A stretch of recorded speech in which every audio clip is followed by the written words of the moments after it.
Hey, Fellowship Asheville, welcome to the Fellowship Asheville ConvoCast, where we hope to inspire you with stories of what God is doing in and through the people that are connected to Fellowship Asheville. In season one, we introduced you to our elders. In season two, you got to meet our deacons and staff. And in season three, this is the very first episode of season three, we get to introduce you to those organizations and ministries and missionaries that we support as a church. And I am super excited about today because we get to talk to Tom Zuniga, who I have gotten to know over the years. And I think he is just a stellar guy. I love the way he follows Jesus, and I can't wait for you to get to know him. So, Tom, go ahead and introduce yourself to folks. Yeah, well, thanks, Fred. I appreciate all that. It's an honor to be on, I think, the only ConvoCast on the internet, right? There's Oh no yeah, other that's right. ConvoCast out there. We Okay. might get So to that so later. so let's explain. Well, we can get to it right now. So the way I got the title of ConvoCast is I completely stole it from Tom. Tom has his own podcast that I enjoy listening to, and he started something called a ConvoCast. And so one day we were having coffee, and I asked him, I was like, "Can I steal your title?" And he said yes.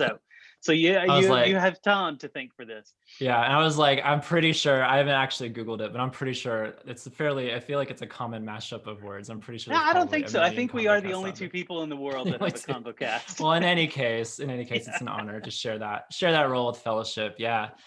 So yeah, my name's Tom. I am 34 years old. I've been living in Asheville for a little over 5 years, minus some months long stints here and there traveling around. I love to travel. That's obviously a huge part of my story. Anyone that gets to know me, I love just seeing new places. Um, I grew up in the Philadelphia area, and I'm a huge Philadelphia Phillies fan. That's like the one sport that I've gravitated to. So I love Mhm. watching the Phillies, and still a family up in Philadelphia. I love going back up there at least once or twice a year. So it's and I love living in Asheville. It's probably my favorite place I've ever lived. So it's been awesome to be a part of the city and be a part of Fellowship these last few years. Well, Asheville is the jewel of the Blue Ridge, unless you're in was it Madison County? Yeah, Madison County Madison. stole that one. Speaking of stealing titles, well, Tom, what's something that most folks don't know about you? So I don't want this to be too graphic or anything, but up until last year, I didn't even know this about myself, that I was born with one kidney because I was hospitalized last year because of an autoimmune disease. And suddenly that was brought to my attention that, oh yeah, did you know you only have one kidney? And I turned to my dad, and he had no idea either, apparently. So it was a big surprise. I always like putting that out there as a fun fact that I only have one. And since I've told people that I only have one, I've heard from numerous people who have told me that they have 3 kidneys or even 4 kidneys. And I'm like, I I wish didn't I even know that could was possible. get one of those. Yeah, I don't know, but that would be one thing I would say that is a Yeah. fun little fact that I Okay, have. that is fun. That is fun. Tell us about your autoimmune disease. What happened there?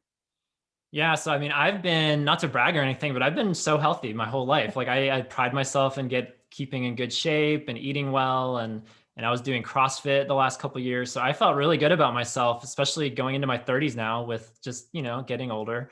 I know 30 is still young, but still, I feel Hmm. I'm not 20 anymore. So yeah, it really was a whirlwind last summer, late spring, early summer last year, where all of a sudden I just felt I thought it was allergies at first because I just had a lot of sniffles and little aches and pains, but it progressed. It got worse. I was very anemic after a month or two.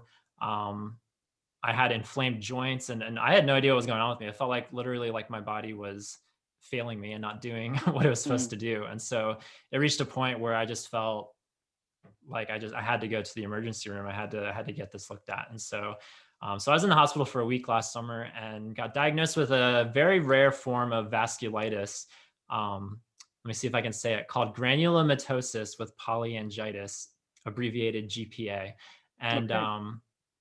yeah, and so it's been a whirlwind. It's a disease that only strikes 3 out of every 100,000 people. So it's extremely rare, and it likes to attack the blood vessels. And so in my case, it attacked the blood vessels in my sinuses, my lungs, and various joints throughout my body. And so it just really did a number on me. But I feel like we caught it early enough, and I've had various treatments over the last year to where it's manageable, and it's going to be something I have to deal with the rest of my life. There's no cure, but I can at least Mm. keep it in check with regular doctor's visits and occasional infusions, and just kind of keeping up with it. So I'm hoping my life is as normal now as it can be for the Yeah. foreseeable And so, future. how are you doing now? Is Pretty good. Yeah, I'm not doing CrossFit anymore. I'm still trying to figure out my physical regimen because I want to start working out again. I love running and I love working out, and so I want to figure out what works for my new body, because I can definitely still feel some residual joint. Like I can still move mm, around and everything. I'm flexible, but it's like not what it used to be.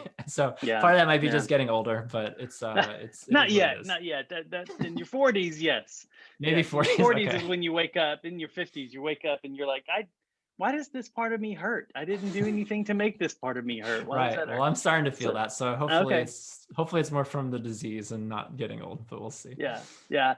So, well, I'm glad you're doing. I'm glad. I've kind of known and walked with you through that process, but I'm glad you are doing better. Um, Yeah, for that was sure. scary for a while. So, Tom, tell our folks how you came to know Jesus, and then I want to talk about your ministry.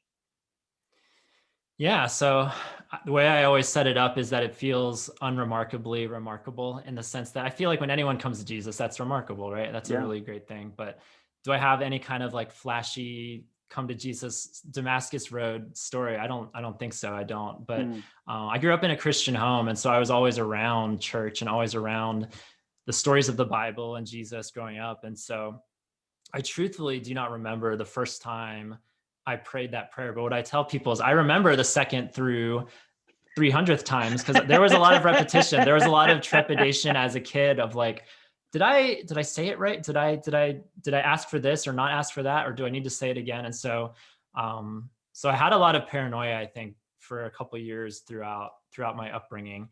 Um, Again, I don't fully remember the first time, but I know at some point in my childhood, whether I was 7 years old or 10 years old, that there was a come to Jesus moment. mm, And what was most prominent, I think, was the summer after, that would have been seventh grade. We had just moved. Like I grew up in Philadelphia, as I shared earlier. My dad got a job promotion in Georgia, and so our family moved, something like 800 miles away when I was 12 years old, which is not a fun time in no. general. It's not a fun time in general to be a human, but then to be transplanted away from everything, like that was extremely difficult. And I held a lot of resentment toward my father, my mom, and my dad, primarily my dad, and ultimately toward God too. I mean, that year of my Mm, life is the darkest year of my life spiritually, because I just wanted nothing to do with. I hated going to church. I didn't read my Bible, didn't pray. mm, Had no desire for God, because I just felt like this was the most unfair situation ever. Like I had such a great family and such a great church and such a great home life, in Pennsylvania where I grew up, and so this felt completely foreign and unfair. And so I was very bitter toward God that year. And God bless my parents, because they forced me to go to a summer camp, the only summer camp I ever went to as a kid. For with my previous church in Pennsylvania. And that summer, and that would have been the summer of 2000, I just kind of like got my head straight again. Like I kind of was like, wow, like I've been kind of a jerk the last year, and and I feel sad, and I just feel angry and unhappy. And so that was kind of the mm. spiritually like a huge road marker, I think, in my spiritual journey of recommitting to Jesus and following him since then. Yeah, I think that is an important part of anybody's spiritual journey. From knowing Jesus to needing Jesus is a big difference. Like it sounded like that's a time where you needed Jesus to speak to your heart, because um Yeah. it was a little out of sorts. So, well, tell us about your ministry. What are you doing these days? Yeah, it's pretty crazy, because this is not necessarily what I signed up for when my website launched. So in 2015, me and some friends who we had met on the internet. I guess I should backtrack and say, growing up my whole life, I always felt different, and I always felt like I was not seeing the world the same way other people were, especially the other boys in my class, where I was quiet, I was sensitive. Um, this isn't I mean, it is generalizing, but for the most part, the boys in my classes were very boisterous, a lot of them super athletic, a lot of them troublemakers or jokesters. And I just felt like I didn't belong. And it took several years to like figure out something deeper than that. And And going into puberty and growing up, I realized that I started to finally realize and connect the dots that I was attracted to the other boys, that I was attracted to men. And I held this secret as a Christian. I literally, there wasn't even on the radar that this was something I would ever dare speak to anybody. The fact that I was attracted to the same sex, like I didn't foresee. I literally, I would journal about it. I would journal in like cloaked language and afraid that someone would find my journal. And I would journal about it. And that was my outlet. That's where I poured my heart and soul and blood, guts, and tears into these journals throughout my teenage years. And I literally had the thought that I would go to my deathbed never sharing that with a single person, because it was just so foreign. I had no idea what to do with it. And through a long chain of events, a lot of just hard things, when I was 19 years old, I finally came face to face with that, and started telling people. And in 21, I did a Google search on the internet, looking for answers, looking for help, looking for something, because I was just really struggling. Even though I had told a few people, I was still really struggling by myself. And I did a Google search, which led me to a bunch of people blogging about their journeys with homosexuality and Christianity, and a lot of wounds or hardships with masculinity and fitting into masculine molds, particularly in the church. And I was blown away. I just couldn't believe that there was someone else like me. I mean, it's so silly to think about now, but I mean, I'm sure a lot of people can relate with whatever struggles they have. It's so ingrained in us sometimes that we think we're the only one. And when you find out that there's someone else also struggling, maybe not exactly the same way, but in very similar ways, it's a really powerful thing. And so all that to say, like that's like the biggest line in the sand, before and after moment of my life, when I did that Google search and I found that there were other Christians also experiencing the same temptations and the same struggles and the same woundedness that I did, and have. So Can I ask you a question? Yeah, go for it. At 19, when you started telling people, what made you do that? What made you go from I'm gonna go to my deathbed keeping this a secret to I can't keep this a secret anymore? Yeah, I think it's one thing when you struggle with thoughts and images in your head. It's another thing when those thoughts and images start to permeate other parts of your life. And so struggling with Mm, pornography, I would say, was the biggest thing for me, where I started to realize, like, oh gosh, this is no longer just this little safe thing that I'm playing around with in my mm, head. Like, this is something that's actually bleeding out into my life, disrupting my schedules. I was a college student at the time, so it was disrupting my studies. It was disrupting, I mean, that's the surface level of what it was disrupting, but it was disrupting hmm. my soul in a lot of ways. And so, Yeah. so that was the big turning point, like of starting to encounter pornography and struggle with it, and feeling like I finally had to talk about it. And so I finally journaled about it plainly and openly. No more cloaked language. I talked to my parents, talked to my brother and sister a year later. And so it's just like it was a lot of building blocks of like slowly sharing this part of my life, opening it up with friends and mentors, and eventually writing openly about it on the internet. Cause I felt Hmm. it was this really weird thing to make such a switch from, it wasn't an overnight switch, but to make the switch from this being the secret I would keep to my grave, to suddenly feeling like an increasing conviction to share it, because I've always loved writing. I've been writing since I was 6 or 7 years old in journals. And Hmm. I just felt like, I don't know, like a still quiet voice that grew louder and louder, that I needed to tell my story. And I needed to, and at first it was very self-seeking. Like, I just want to tell it for my sake, because I feel like I have a story worth telling. But to my surprise, and just I mean, I've just been really humbled over the years, because I've written a couple books and have this blog, Your Other Brothers. That's the ministry, to finally get back to your question. Yeah. Let's talk about that. I started this blog in 2015 with my friends, who I found through that anonymous blog network, when I was 21 years old. And it's been crazy, because it started out as just wanting to create a blog, maybe do a podcast someday, just talking about issues of sexuality, masculinity, and faith.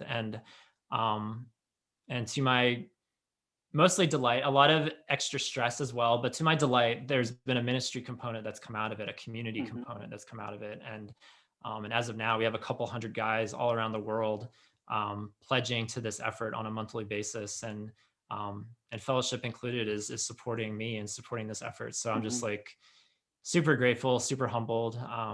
God is, I can say with full confidence, God is doing it, because I did not sign up for a leadership role. I feel like that is not in my wheelhouse, so to speak. But God is taking my shortcomings, and he's brought in just incredible people to like co-host the podcast with me and bounce ideas with and have organization leadership meetings with. It's been it's been a blessing to just help people, first of all, affirm that they're not alone, but then secondly um, to not just be content to help people realize they're not alone, but to also get in the boat and set sail somewhere, and to grow and to practice discipleship in this journey.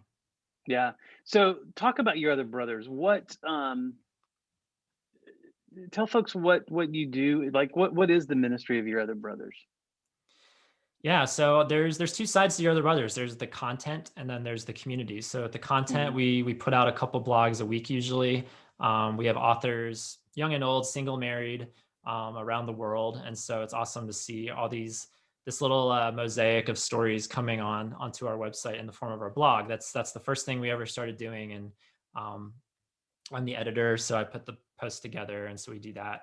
We also do a podcast. We have a ConvoCast, which is a short form, very similar to this format of just one-on-one conversations. And then our longer form show, Your Other Brothers podcast, we usually will talk for an hour about a specific topic, and sometimes we'll have guests, and that's always fun. We've had authors and pastors come on in the last year, and that's been really cool to kind of spread the net a little bit and go Hmm. outside of our little community. And then, like I said, from the content, there's also the community side, because we have all these online groups that we'll meet on Zoom a couple times a month. And actually, as we're recording this interview, I'm in the throes of planning a retreat. We used to do these retreats once a year, and then COVID has, as we've all had to do, altered schedule. We've had to Hmm. accommodate that. So as of now, I'm actually putting together a retreat, our first one in almost 2.5 years. Wow. And so we'll have 40 plus guys coming from all over the country here in just a couple weeks, and we'll be getting together, having organized discussions and exercises, worship together, meals together, and it's just a really fun time. Like, people have described it as like a long lost family reunion, and Hmm. it's really special that people feel a kinship, not only for all the struggles that we share in common, but there's something more to it than that. Because I think the fact that we follow Jesus, like, it's something powerful to be able to get in a room with other people who are struggling similarly as you, and also orienting themselves toward Jesus just like you. Like, it's an unspeakable thing that I want everyone Yeah. to experience, regardless of whatever they're struggling with. Yeah. And so, one of the things the terms that I've heard you use on your podcast, which I think might be helpful for our listeners, because there may be some people listening that are thinking, wait, so are we talking about homosexuality in the church, and how does that work together in Christianity Mm, and all that? Which I know is kind of the heart of your ministry and helping men navigate that. But you use a term called side B. Um, yeah. describe that. Yeah, it's a fairly new term. Hmm. If you're in the circle, you know what it means. But essentially, when it comes to homosexuality, there's a big debate about, are you born this way, or are you not born this way? I believe it's a little combination of both. At least, just speaking for myself, I think this combination of nature and nurture kind of created what you see or what you're listening Hmm. to right now, if you're listening on the podcast. Um, and what to do with our homosexuality, like, that's been a debate in the church, because there are gay affirming churches and believers who believe that God blesses same-sex unions, same-sex monogamy, same-sex marriage, and so that's over the years been known as this side A, or this affirming position. Hmm. um, and there's also this other one, the side B position, which still holds to a traditional ethic on sexuality, still believes that marriage is created by God between a man and a woman. Um, and so what that means in our community is that we have married guys who are attracted to men, but are also married to a woman, in what we call quote unquote mixed orientation marriages. And then we have plenty of guys in our community who are also single and intending on celibacy until God intervenes. Um, and so side B, that's kind of where we are. We're still living out a traditional mindset, but the other thing about side B, and this kind of speaks to the evolving nature of words and vocabulary, is that the word gay, or certainly the word queer, doesn't mean today what it meant 20 years ago, 50 Right. years ago. And so many guys in our community, they're comfortable using the words gay and queer to identify themselves, speaking nothing to their actions and what they're doing with the orientation that they have. But the side B is kind of like this blanket term to encapsulate people who identify as gay or queer, or if they prefer same-sex attracted. There's an acronym called SSA that people are more comfortable with. We don't like to dive too deeply into the labels because people, there's no perfect label. There's no perfect identifier. It's always going to come up short in some way. But the ultimate thing is that because we're side B, we're following Jesus together. And we believe the traditional belief on sexuality, as hard as that is. I don't mean to say it that it's like, oh, we believe it and we're good with it. Like it's incredibly difficult, challenging. Yeah. But it's awesome to have fellow side B guys in our community to walk alongside. Yeah, and Tom, I'll tell you, as a church and as a pastor, that's one of the, I mean, that is the main reason we wanted to support what you're doing, because I know there are lots of men who struggle with same-sex attraction or struggle with being gay and are followers of Jesus. And I think many of them are just like you, and they look at the church and they go, there is no place for me. Like, it's for married people, it's for heterosexual people, there's no place for me. And what I love about what you're doing is you're opening the door to a place for people just like yourself, where it is for people who are same-sex attracted and yet are holding to the scriptures and what the scriptures say about a biblical sexual ethic. And I find that very rare. And so in dealing with ministries. And so when our paths crossed and I learned what you did, I was like, this is a guy that we want to be a part of what God is doing in and through him. And then as I got to know you too and saw the way you were leading the ministry and your heart for people, it was a no-brainer. A no-brainer. I appreciate that. I'm a big fan of what you do. Well, let me ask you this, because I don't want to, I know we try to keep these about 20 minutes or so. And I knew this was going to be the issue too, Tom, is I knew you and me were going to go over that 20 minutes. That's fine. It's fine. People can turn it off whenever they want. But as you lead this ministry, you said you're doing something that you never really signed up to do, which, by the way, I think those make the greatest leaders. Are the people that God moves into positions, not the people who necessarily want them. But as you do this, where is your greatest joy in this ministry? Like what lights you up?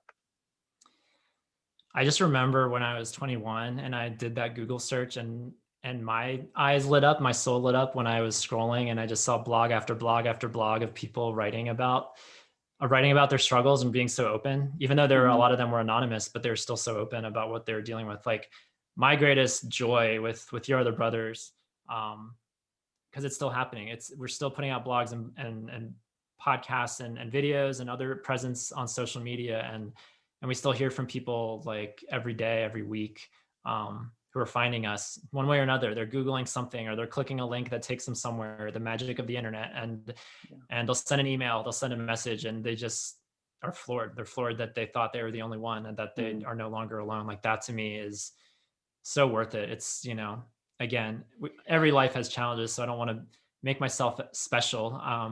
Even though that's my tendency as a 4 on the Enneagram to make myself special. But I recognize everybody has their own struggles or their things that they feel like they can't speak or they can't put out there. But when it comes to this one, for whatever reason in the church, homosexuality has been this like very shadowy, very scary thing to be open about. And so the fact that our website, our community can exist and to help people turn on that light switch that they're not the only ones struggling anymore, like that's unspeakably, it makes it unspeakably worth it to keep putting it out. You get to be the place that you found when you were 19.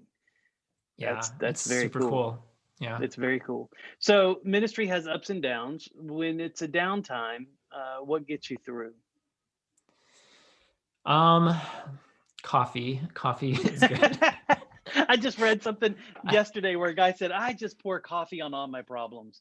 Yeah. 2, 3 at least cups a day. I don't know. That's huge for me. For whatever reason, God loves to speak to me on the road, when I'm traveling, when I'm in nature. So I think when I'm having a bad day or when I'm having a hard go, like the answer is so clear to me. I need to escape the the walls. I need to get out. I need to hit the road because God loves to speak to me when I'm moving. And I've had to like, that's been a challenge over the years because I also feel like God's calling me to be more stable and to like plug into Asheville and plug into fellowship and be more rooted in my life when the tendency um, is to be on the move all the time. So there's that. But I think the deeper I get into Yob, we call your other brothers Yob, YOB. The deeper I get into Yob work and ministry, and the more it grows, the more I'm like such an advocate for counseling and therapy and just having a defined set part of your schedule to be able to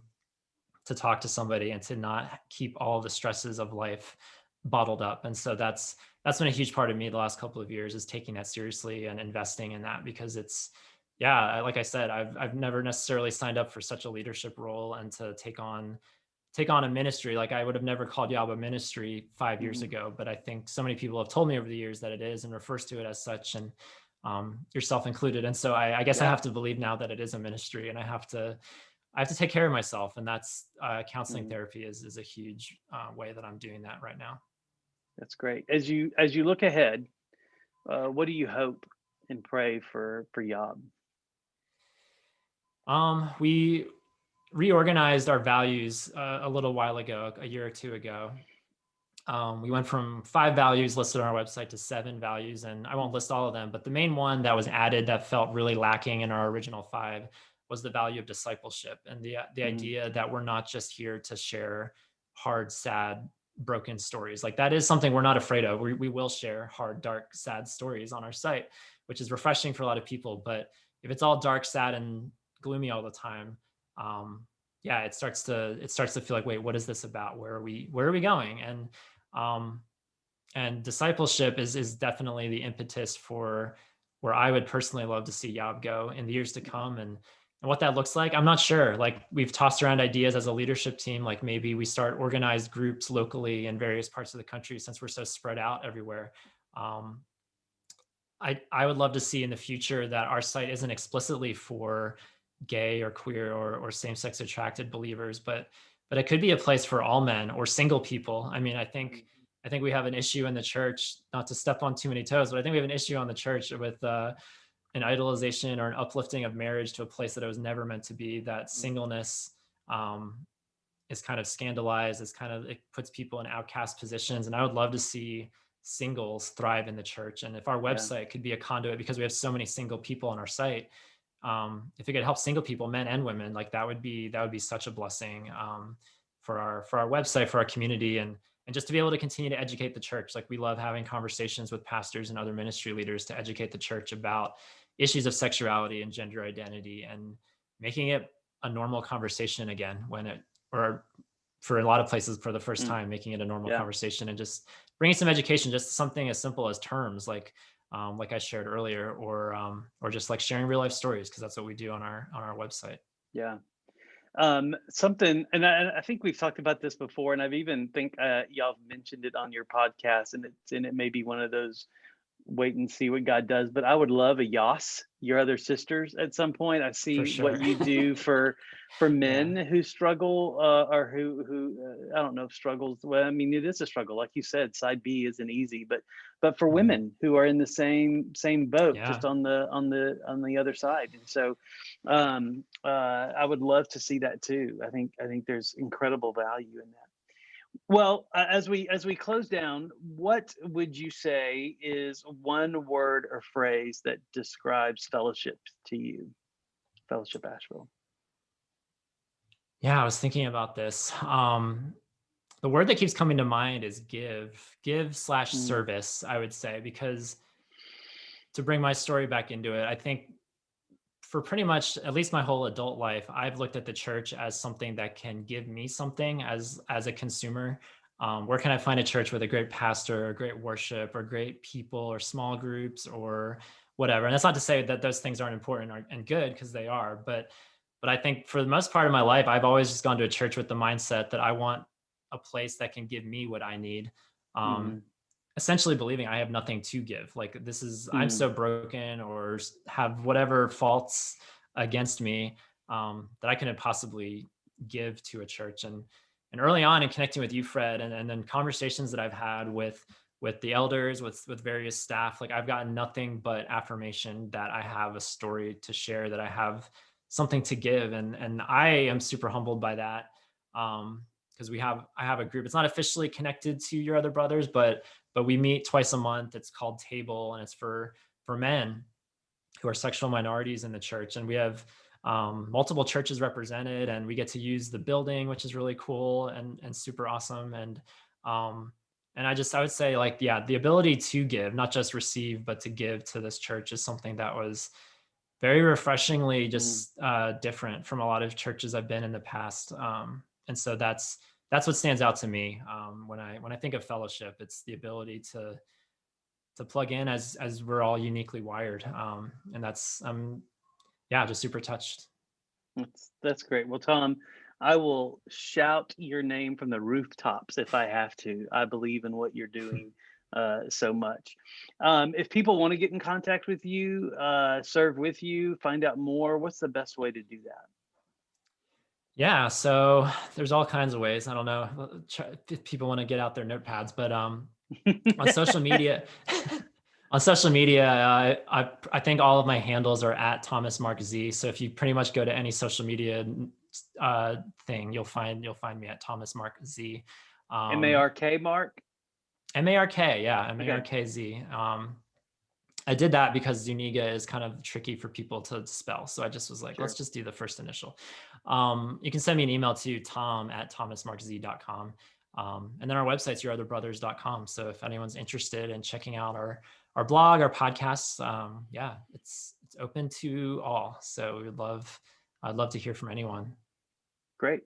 And folks here at Fellowship Asheville, in the update, I didn't look at it today. I'm not sure if it's still in there. If we promoted Table for a little while. I'm not sure if it's still on the update, but if you have questions about that, you can certainly reach out to me and I can connect you to Tom as well.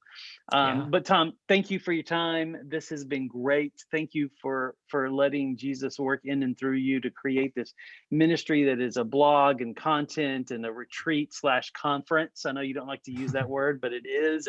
And the community that you're developing, I think is great. So for those of you who are watching and listening, if you're watching on YouTube, click like and subscribe. That helps you get notifications when this goes out, and whatever and wherever you're listening to the podcast, click like and subscribe there too, so you can get those notifications so you don't miss an episode as we continue on in season 3. Well, Tom, thank you. Fellowship, I love you and I love being in church with you, and I will see y'all next time. Bye. Thanks, Brad. Yeah. Bye, Tom.